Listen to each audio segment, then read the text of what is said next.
Tu vois, il y a des moments dans la vie où tout se joue. Des moments où une simple décision change la trajectoire entière de ton avenir financier. Et souvent, cette décision ne dépend pas d'un grand héritage, ni d'une banque, ni d'un miracle.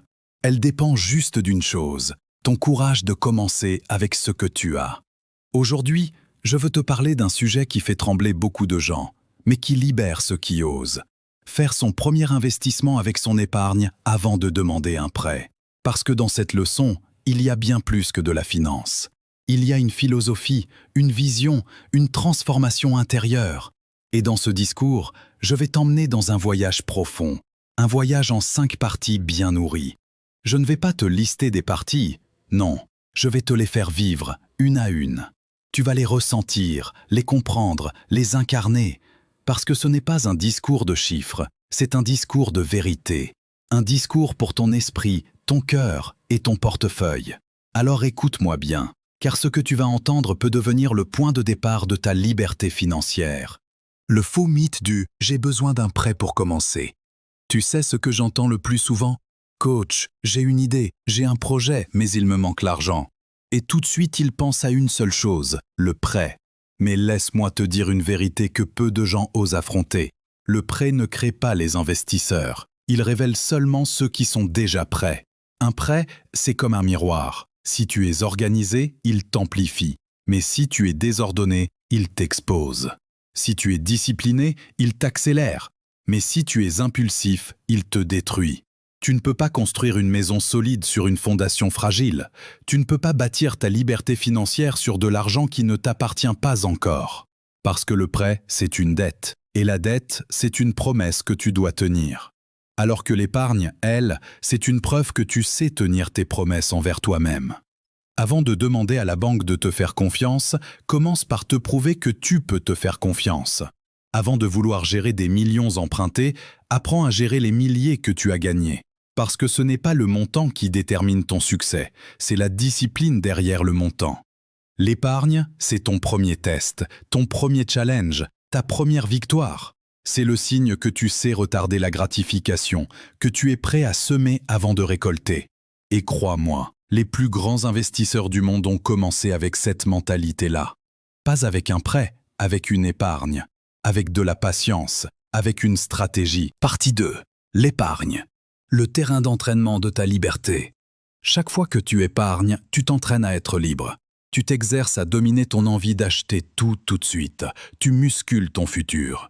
L'épargne, ce n'est pas juste un compte bancaire, c'est ton laboratoire. C'est là que tu apprends à maîtriser ton argent, à le contrôler, à l'observer, à le comprendre. Quand tu utilises ton épargne pour investir, tu apprends à respirer dans le monde réel de la finance. Tu ressens la responsabilité, la fierté, mais aussi la peur. Et c'est bien, parce que cette peur, elle t'éduque, elle t'oblige à être attentif, à être lucide, à réfléchir avant d'agir. Tu commences à comprendre que chaque franc investi, c'est une graine plantée. Et tu découvres la plus belle des lois, celle de la patience. Tu comprends que les résultats ne viennent pas en un mois, ni même parfois en un an, mais qu'ils finissent toujours par venir. Investir ton épargne, c'est un acte d'amour envers ton futur toi. C'est dire « je te prépare une vie où tu n'auras plus besoin de supplier, plus besoin d'attendre, plus besoin de dépendre ». C'est ça, la vraie indépendance financière. Pas le luxe, mais la liberté de choix. Et la liberté commence quand tu apprends à vivre en dessous de tes moyens, pour mieux investir au-dessus de tes limites. Partie 3. Commencez petit, mais commencez maintenant. Beaucoup attendent. Ils disent « quand j'aurai plus, je ferai mieux ». Mais la vérité, c'est que si tu ne sais pas gérer 10 000 francs, tu ne sauras jamais gérer 1 million. La grandeur ne commence pas dans le montant, elle commence dans l'attitude. Commence petit. Commence avec 2 000, 5 000, 10 000. Mais commence. Parce que l'action guérit la peur. Parce que le mouvement attire la bénédiction. Parce que les petits débuts enseignent les grandes leçons. Tu veux vendre ? Vends une chose. Tu veux investir ? Investis dans quelque chose de simple, de concret, que tu comprends. L'important, c'est que ton argent travaille. Même si les profits sont petits, tu apprendras à faire circuler l'argent, à faire tourner les marges, à comprendre le rythme du marché. Et un jour, sans t'en rendre compte, tu auras bâti une base si solide que plus rien ne pourra t'arrêter. Ne cherche pas la perfection, cherche le progrès. Parce que ce n'est pas le montant de ton capital qui attire les opportunités, c'est la preuve de ta constance. Tu veux que les investisseurs croient en toi? Montre-leur que tu crois déjà en toi. Tu veux que la banque te prête? Montre-lui que tu sais déjà gérer ton propre argent. Tout commence par toi. Et tout ce que tu fais avec ton épargne devient un signal que le monde perçoit. Partie 4. Le courage de refuser la dépendance. Faire ton premier investissement avec ton épargne, c'est un acte de rébellion silencieuse.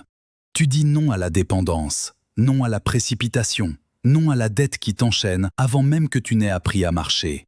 C'est un choix rare, mais noble. Parce que dans un monde où tout le monde veut paraître riche, toi tu choisis de devenir riche. Dans un monde où tout le monde veut montrer, toi, tu préfères construire. Et c'est cette différence qui fera de toi un leader. Les gens vont te critiquer, te juger, te dire que tu perds ton temps. Mais souviens-toi, les gens qui dépensent sans réfléchir finissent par envier ceux qui ont épargné sans se plaindre. Le courage, ce n'est pas de dépenser plus que les autres.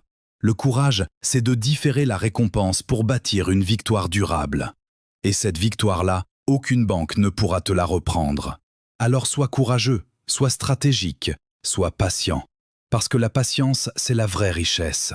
Et l'indépendance, c'est le plus beau luxe. Partie 5. La transformation. De simple épargnant à véritable investisseur. Le jour où tu investis ton épargne, même un petit montant, tu ne seras plus jamais le même. Quelque chose change en toi. Tu commences à regarder l'argent différemment. Tu cesses de le subir, tu apprends à le diriger. Tu découvres la puissance du levier. Tu comprends que chaque franc peut en générer 10. Tu ressens la satisfaction de voir ton argent grandir, non pas par chance, mais par intelligence. Et là, tu réalises. Tu n'as plus besoin d'attendre l'aide. Tu n'as plus besoin de quémander un prêt. Tu as compris que le plus grand investisseur dort déjà en toi. Il attendait juste que tu fasses le premier pas. Le premier investissement, ce n'est pas un acte financier. Le premier investissement, ce n'est pas un acte financier. C'est un acte de foi. Foi en ta capacité de créer de la valeur. Foi en ta disciplina. Foi en ton futur. Alors je te le dis, n'attends plus que la banque te dise oui. Dis-toi oui à toi-même. Dis oui à ta responsabilité.